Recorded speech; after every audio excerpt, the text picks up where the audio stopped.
د کورنۍ چارو وزارت په جامع جومات کې د روژې مبارکې میاشتې په مناسبت د قرآن کریم ختم تراویح پای ته ورسېدلې.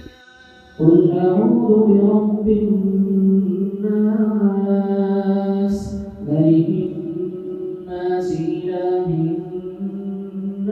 الناس من شر الوسواس الخناس الذي يوسوس في صدور الناس من الجنة والناس.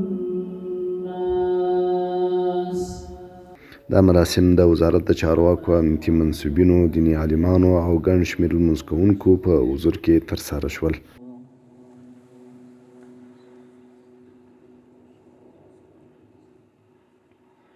سمع الله لمن حمده. الله أكبر.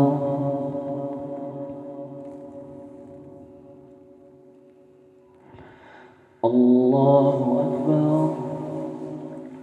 السلام عليكم ورحمة الله. السلام عليكم ورحمة الله. د ختم تراویح په دغه مراسمو کې دیني عالمانو قرآني تلاوت او دعاګانې وکړې. د دې ترڅنګ ګډونوالو د هېواد د سولې، امنیت، ثبات او د مسلمانانو د یووالي لپاره دعاوې وکړې. سلام علی المرسلین والحمد لله رب